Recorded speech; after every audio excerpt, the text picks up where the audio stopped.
మరి జగన్మోహన్ రెడ్డి గారు హత్య రాజకీయాలు చేశారు, గొడ్డలి రాజకీయాలు చేశారు,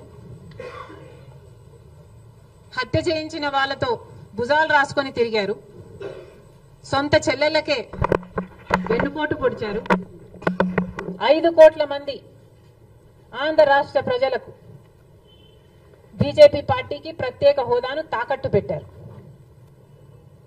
ఈరోజు జగన్మోహన్ రెడ్డి గారు ఢిల్లీలో ధర్నా చేస్తారా? ప్రత్యేక హోదా కోసం ఎందుకు చేయలేదండి ధర్నాలు? 5 సంవత్సరాలు మీరు అధికారంలో ఉన్నారు కదా, మరి ఢిల్లీలో మీరు ప్రత్యేక హోదా కోసం ఎన్నిసార్లు ధర్నాలు చేశారు? ప్రత్యేక హోదా అసలు ఊసే లేకుండా చేశారు కదా.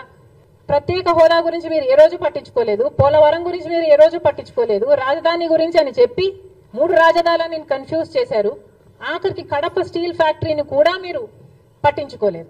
విశాఖ స్టీలు మన రాష్ట్రానికే తలమానికం అయినా అమ్మేస్తామన్నా కూడా పట్టించుకోలేదు. ఈ రోజు మాత్రం ఢిల్లీకి వెళ్ళి ధర్నా చేస్తారట.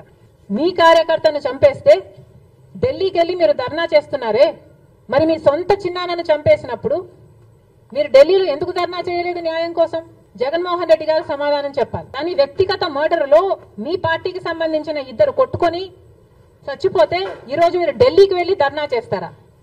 ప్రజల కోసం మీరు ఎందుకు నిలబడలేదు? మీ పార్టీ వాళ్ళు ఓటేస్తే మీరు గెలిచారా? మీ పార్టీ వాళ్ళ కోసమే మీరు ముఖ్యమంత్రి అయ్యారా? 5 సంవత్సరాలుగా మీరు ప్రజల కోసం పనిచేయలేదు, కానీ ఈ రోజు ఢిల్లీకి వెళ్ళి ధర్నా చేస్తారట. సిగ్గుండాలి కదా.